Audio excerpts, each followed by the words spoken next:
Exciting news, you guys. Wild Ideas Worth Living is now available on YouTube.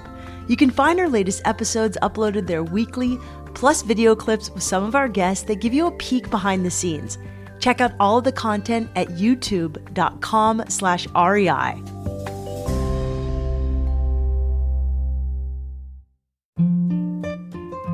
For Renee and me, it was a huge leap to quit our jobs and go hike our first trail, but it was so worth it. And you hear that from so many people who are out there, that they're in the midst of some reason that they decided to give up their former life and go hike for a little while, or they just said, why not now? And I know of very few people who regret that. Thru-Hikers Tim Beissinger and Renee Miller started dating in college. They were both active people. Tim grew up hiking and camping with his family, and Renee was a runner. The two dragged each other along on their respective outdoor outings. Eventually, they worked their way up to thru-hiking, a sport that they've fallen in love with and built a life around. I'm Shelby Stanger, and this is Wild Ideas Worth Living, an REI Co-op Studios production brought to you by Capital One. Renee Miller and Tim Beissinger got engaged while running the Chicago Marathon. There was no getting down on one knee. They just talked about their future life together as they ran side by side, and a decision was made. In 2013, the couple got married. Since then, they've trekked thousands of miles together on epic hikes like the Pacific Crest Trail and the Continental Divide Trail. They even invented their own route that they call the Pacific Northwest Circuit.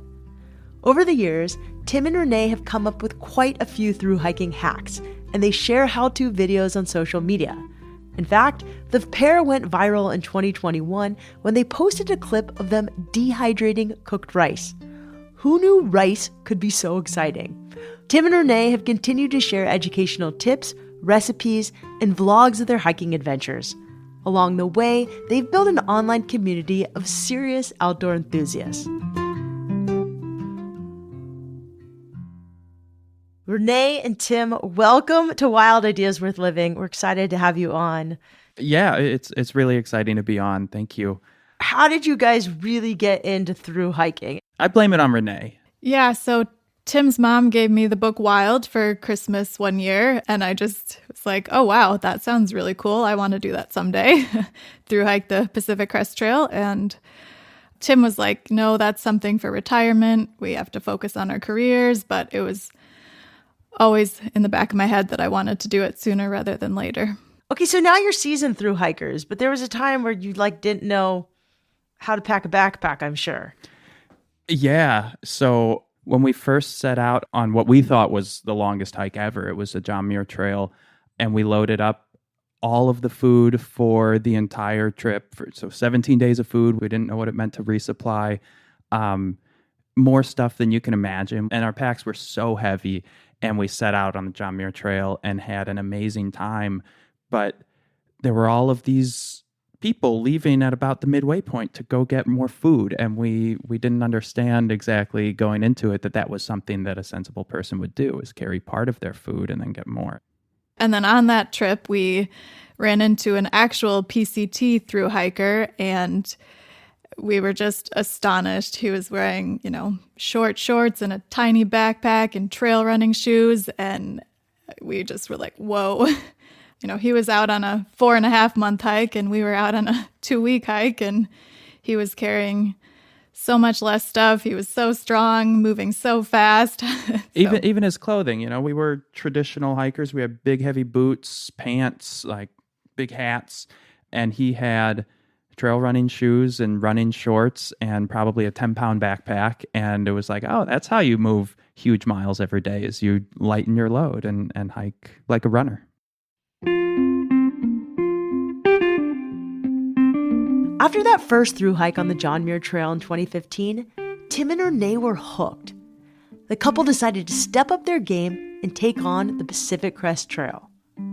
Before setting out in May of 2018, they spent months saving up money and prepping gear and supplies for the trek. Tim and Renee have a unique situation. Because Tim works as a scientist and Renee is a mechanical engineer, it's relatively easy for them to find jobs. they're able to work for a while, live simply, and save money before quitting their jobs to hike for a few months. I'm just kind of curious how you did it. It sounds like you saved money and then you quit your job and then you saved money and you found new jobs. Talk to me about this. We did our first thru hike when we were 30. So we had, I guess maybe what is that? About 8 years of time to save up with real jobs before our first thru hike, and then quit our jobs. It was a big risk, but we had savings, and also on the trail, you really learn to live simply. So when we got back from the trail, we moved to Germany and got a new apartment, and we had no interest in buying furniture. We got some chairs from the thrift store and didn't have a couch, and then worked for a few more years and continued to save up money. And so was it hard to quit your job though? Like, was it hard to ask to just be like, we're both done? I mean, there's two of you in this relationship, so you both had to quit your jobs. Yeah, it's terrifying. And people judged us for it. One of my PhD advisors was furious at me. He said, "Tim, what do you mean you quit your job with nothing lined up?" And it was so worth it. Society has this attitude that you can't be without a job, but you can. And it's hard to leave people. I mean, I liked all of my colleagues at that job, but that's life. People move on from jobs for one reason or another. And I think there were no hard feelings in the end that we did that. No, I mean, so before we hiked the Pacific Crest Trail, we were living in Missouri, and I worked for a company in the St. Louis area, and I'm actually back working for that company right now. So you're leaving a couple things out. One, you guys have very skilled professions, and you've gone to school for them. You have these degrees and skills that not everybody has that are in demand that people will hire for. And two, you probably kept in touch and left on great terms so that your employer did want you back years later and you end up working for them again. Is that correct? Yes, that is all correct. Yeah, and we shouldn't, like, if we're coming across as saying this is normal, like, no, it's not normal, and we're really lucky. But I also think this probably is more typical than people realize, that taking a risk like this is not necessarily a bad move for a career. It feels like it, and it feels scary, but often it can lead to an experience like what Renee and I had. And we have many friends who have thru-hiked who had similar types of experiences, that they went through a scary moment and quit a job and didn't know what they do with their career. And then they came back and it was okay. Yeah, and we met, lots of people on the trail. We've met retired people. We've met people who really do just thru-hike all the time, and in the off season, they work on ski lifts. One of our friends does like firefighting and trail work in between thru-hikes. So yeah, there's all different types of people with all different types of careers out on the trail. And maybe one of the biggest necessary things to make it possible is saving money. I mean, it's not free to be on a thru-hike. We tracked all of our expenses on the Pacific Crest Trail, and that was in 2018. And still, it was, several $1,000s for the two of us to do that hike. And we achieved that by saving. And I think that could be a really big barrier. If people don't have a buffer of several $1,000s, then it would be a challenge. But with that buffer, which is achievable with almost any job, but yeah, we know people from all ends of the income spectrum who have done thru-hikes, then it can be done.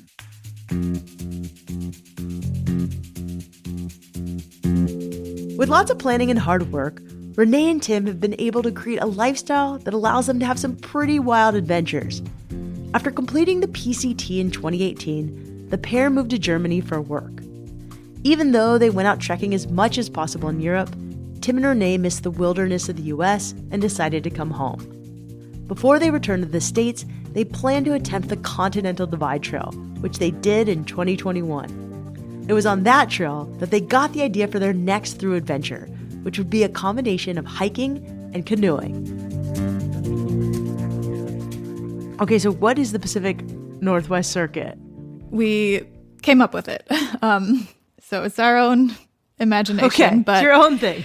Yeah, we didn't have access to internet or anything, so we were on the CDT. At that point, we were getting towards the end, walking at least a marathon distance a day. Our feet were tired. We were thinking, okay, next year we should do a canoe trip because then our feet won't be so tired. So we just kind of were thinking, what rivers do we know while we're out here hiking without access to internet? And we thought of the Columbia River, and we realized we could probably somehow connect the Pacific Northwest Trail, which goes from the ocean in Washington to Glacier National Park in Montana, and the Columbia River into a big adventure. How crazy. What was it like canoeing versus hiking? It was hard. It turns out your arms get tired when you canoe. Yeah, so this whole plan we had of let's relax in a canoe next year was a terrible plan because the canoe was really, really hard. It was so fun, but we were really worried about the weather window in Oregon and Washington. And our way to finish this river before the rain has got to be to stay in the boat always. So we would do 12 hours plus a day without ever leaving the boat. You can take breaks in a boat and so on. The problem is the Columbia River doesn't flow. It's 95% a lake, not a river, because of all the dams along it. So it was just a ton of work, but super fun. Yep. And the Columbia River has 14 dams. So we wanted to do it all human power. So we just put the canoe on our heads. We only had our backpacks. So we each put on a backpack, kind of balanced the canoe on our backpacks over our heads between the two of us. And our longest portage was about 3 miles, I think. So we carried the canoe for 3 miles. Damn, 3 miles. Seriously, sorry I had to make a damn joke, but that's crazy. 3 miles of a canoe on your head? Yeah, and it's a homemade wooden canoe that I built, so it's not quite as light as a fiberglass. And you built it yourself? Yeah. So how did you drop your canoe off at the point where you needed it to be? We drove it there and dropped it off, but we found a lady through Facebook. We just kind of messaged a town on Facebook, and some nice woman volunteered. It was like the town's Facebook group. The town of Canal Flats, Canada has a Facebook group, so we found her on the town Facebook group. And she said, yeah, no problem. I've got a garage with nothing in it. And that's where the canoe sat. Amazing. Do you have any other trail magic stories? Yeah. So we were hiking the CDT in New Mexico, which is dry. And we were trying to stick to the full official route of the CDT, which is not usually what hikers hike. They usually take detours. But we stuck to the full route, which went through this park called the Black Range of New Mexico, which is really empty. And we ran out of water. And we ended up backtracking, doing like a 22-mile backtrack total. And we had to hike through a really, really dry stretch of trail without as much water as we'd like. And then we came to a trail register, and we were still 10 or so miles from the next water source after going like 30 miles without water, and opened up this trail register, and sitting inside were a few Gatorades. And it was just so great to magically, like, of all the times, you sometimes get trail magic that's a cooler on the trail or those things, but they're usually at accessible points where hikers congregate. And this was just in the middle of a very remote stretch of trail. And the Gatorades were just what we needed and tasted so good. And a few days or weeks later, we met a guy in his truck on a different part of the trail who gave us some Coke and some snacks. And we were chatting with him. And we learned that he was the one who had put those Gatorades there in that trail register. His name was Mosey. So thank you, Mosey. And he had put them there the year before. So that stretch of trail was so remote that they had sat there for over a year. And he said, oh, I guess it's time for me to go refill those. And what a nice thing for someone to do.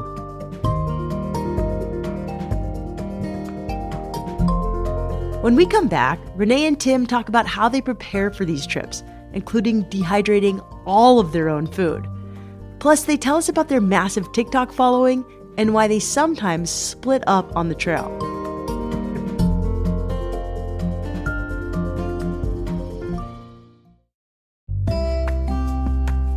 The REI Co-op MasterCard turns everyday spending into limitless possibilities by offering benefits and rewards that support your love of the outdoors. The REI Co-op MasterCard is only available to members. taking your membership even further by offering 5% rewards on every purchase at REI, on top of your 10% co-op member rewards on full price purchases. To top it all off, you can now see if you're pre-approved for the REI Co-op MasterCard with no risk to your credit score. See if you're pre-approved for the REI Co-op MasterCard today. Visit rei.com/MasterCard-podcast to learn more about these benefits and to apply. That's rei.com/MasterCard-podcast. Terms apply.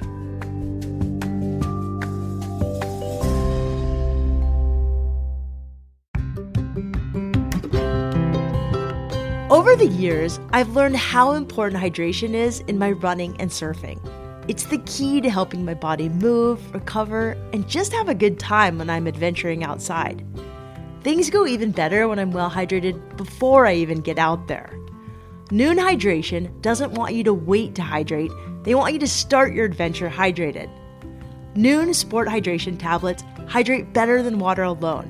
Just drop them in your water, dissolve, and enjoy. They contain 5 essential electrolytes and come in crisp and refreshing flavors like strawberry lemonade and lemon lime. They also have non-GMO, vegan, and gluten-free ingredients and contain 90% less sugar than the leading electrolyte drink mix. Noon hydrates you more, so you can do more, go further, and recover faster. That means you can have a heck of a lot more fun. If you're interested in giving Noon Hydration a try, head into your local REI store before your next adventure or purchase at rei.com. Anything can happen after noon. Happy hydrating!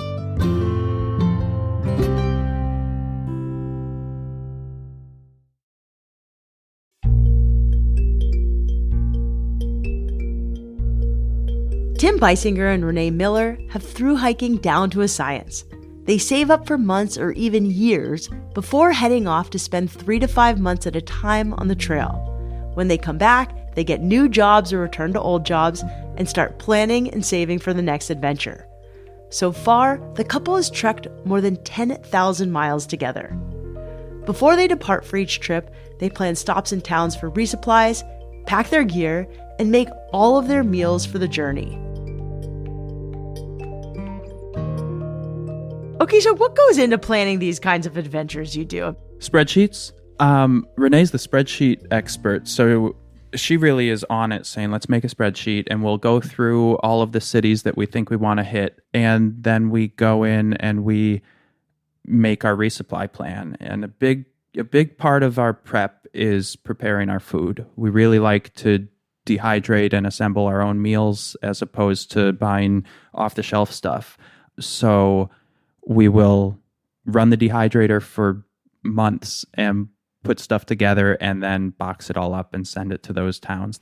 Okay, our Wild Ideas Worth Living team, there's some serious foodies on this team, and they went on a deep dive into your dehydration process. I mean, you guys have made some delicious dehydrated meals on the internet. What kind of things do you make?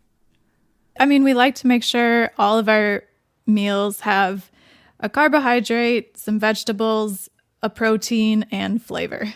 Flavor's important. So a lot of ours are noodle or rice-based, and we do a lot of dehydrated beans. They're tasty and lightweight.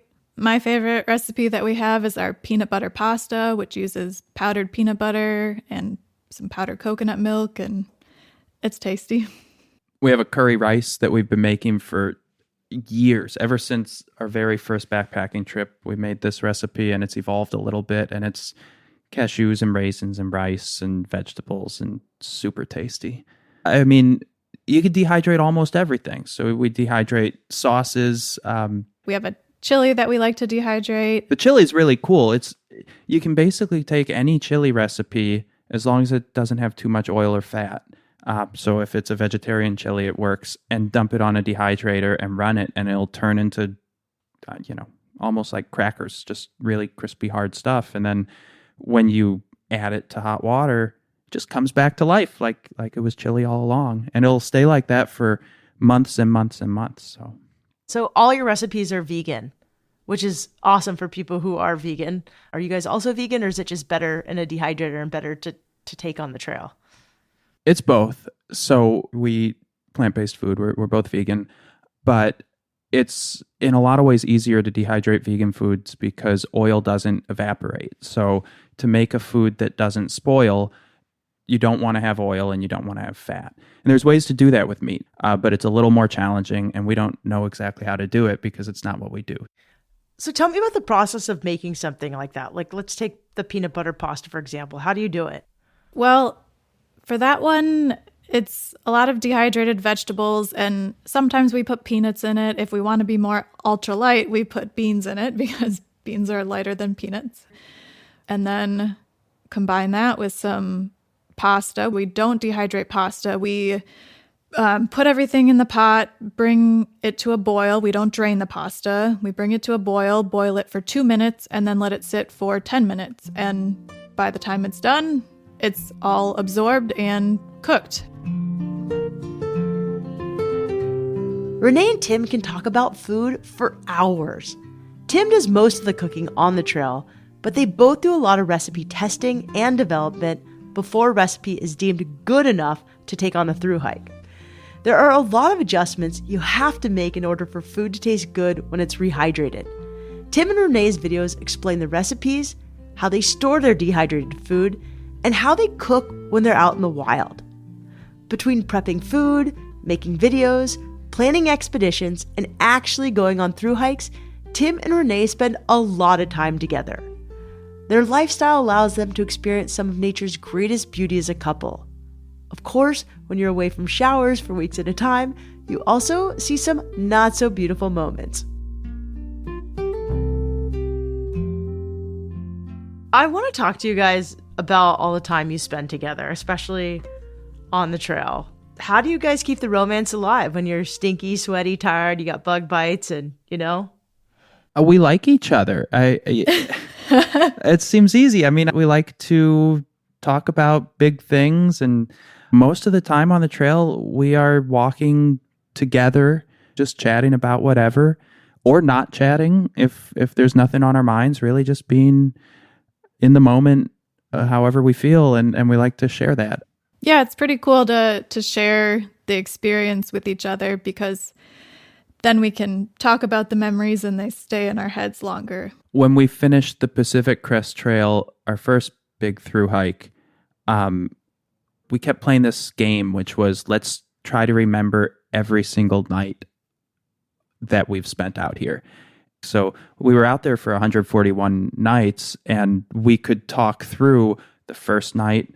Well, the first night, that's when we stayed at Hauser Canyon, and the second night, and so on, every single night for 141 nights. And I don't know, Shelby, can you tell me what you did 137 nights ago? Probably not. Can't. No, that's amazing. That's beautiful. It was so cool. And part of that was because it was such an experience, but the other part was because we talked about it together, and it was this joint thing that we could spark each other's memories together. I love that. And we had a lot of time on our hands. True. Any advice to like other couples who are going out and want to hike with each other? Yeah, I mean, I think just realize that you might have different paces. You know, Tim is a little faster than me, so if we want to hike together, I usually hike in front so we can stick together. If we do get in an argument, we just hike separately for a few hours, and then next time we see each other, it's fine again. Yeah, and that's more likely to happen when the terrain is hard. We have these paces that when it's easy, we can match each other. But when it gets tough, when we have steep climbs and steep descents, our paces don't match anymore. And that leads to disagreements. And we've gotten pretty good at knowing ahead of time, hey, let's split for this part. And it works. Do you guys ever get sick of each other? Definitely. I mean, we like to make videos and have a fun time talking about video making and coming up with video ideas when we're hiking. But Tim always drives me crazy because, you know, we get to the top of the mountain and he says, oh, we might have cell phone service. Let me just turn off airplane mode. And I always get mad at him for wasting battery and just like, wait until we get to town. Stop wasting time and battery on the top of this mountain and enjoy the view. Okay, let's talk about that because you guys have this huge social media following. When did you start a social media channel and how did that come to be? How do you guys create content? We spent a big chunk of the second part of 2020 into 2021 playing around with TikTok. And I was having a lot of fun with it. Renee was a little less excited about it, but it was fun to make little educational videos, and nobody watched them at all. We were in Germany posting English language videos, and a good video might get a couple hundred views. And then we flew to the US to start the Continental Divide Trail and posted a video about dehydrating rice, and it just went crazy because apparently nobody understood why you would dehydrate rice given that it's dry when it starts out. And you dehydrate it because then it's cooked and dry, but that was a confusing topic. And so that one got millions. And then, this is a story I'm sure you've heard before, that you accidentally go viral and then keep it going because it was fun. Yep. And I think another one of our early videos, we said we're walking from Mexico to Canada and this is everything that's in our backpack. And we only had one change of underwear. And so people got really upset about that. Oh, I love that. What's it like being content creators? I mean, you're like an engineer and a scientist. I don't feel like you ever thought you would be content creators when you started out. No, definitely not. Yeah, I would say I'm a lot more introverted than Tim. So sometimes Tim has to really say, like, come on, this would be fun. Like, let's go. But I really enjoy helping people get outside. We get a lot of nice messages saying, I went on my first hike today because of you. And that's just really cool. And, if we can inspire people or help them have more fun backpacking, help them preserve the outdoors, that's really exciting and rewarding. Renee and Tim have made hundreds of videos. Some of my favorites are about pooping in the wilderness, what they eat in the backcountry, how they address hygiene on through hikes, and gear that can serve more than one purpose, like using their bear canisters as seats when they're backpacking. While their social media can definitely highlight the fun parts of through hiking, there are plenty of times when things go awry. One time, they lost their only spork and had to use tent poles as chopsticks until they got to the next town. Now that is gear serving double duty. Do you have any stories of things going wrong or something bad that's happened when you've had to figure it out? Yeah. When we were hiking the Continental Divide Trail, there's this part that goes through the Red Desert of Wyoming, which is just a hot, flat part of Wyoming. So we took a break one day under a bridge, and we got shade down there, and on the other side of the river, there was a rattlesnake. You see rattlesnakes all the time on these hikes. So we were watching it drink water and slither around through the rocks, and then it disappeared, and eventually it was time for us to leave, and I was crawling out from under the bridge, and within 18 inches of my head, the rattlesnake rattled, and it had come up and crossed the bridge to get to our side, and it nearly bit me in the neck. And it didn't. I was okay, but that was terrifying, because if a rattlesnake gets you in the legs, you're probably okay as long as you get to a hospital. But as far as I know, if a rattlesnake gets you in the head, it's a different sort of situation. So that was terrifying, but okay. So what are some of the lessons you've learned from being on these trails? Yeah, one lesson is the trail provides. Probably all the thru-hikers who are listening know that phrase. And whether it's one time we were missing a cell phone charger and had to do a road walk, and you look down and there was the exact cable we needed on the road. And that sort of thing always happens.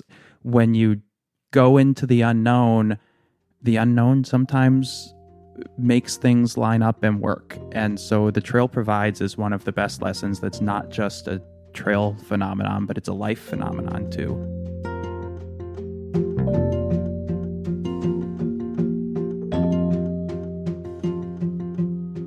You can follow Tim and Renee on TikTok, Instagram, and YouTube at Thruhikers. That's THRUHIKERS. You can also check out their new book that's coming out in August. It's called Thru-Hikers, A Guide to Life on the Trail. And if you want to try some of Tim's recipes for yourself, you can find plenty of them on their website at thruhikers.co. If you liked this episode, I'd highly recommend checking out our interview with the woman who inspired Renee to start thru-hiking, the one and only Cheryl Strayed. We'll put the link to that episode in our show notes. Wild Ideas Worth Living is part of the REI Podcast Network. It's hosted by me, Shelby Stanger, produced by Annie Fassler, Sylvia Thomas, and Sam Pierce-Nitzberg of Puddle Creative. Our senior producers are Jenny Barber and Hannah Boyd. Our executive producers are Paolo Motola and Joe Crosby.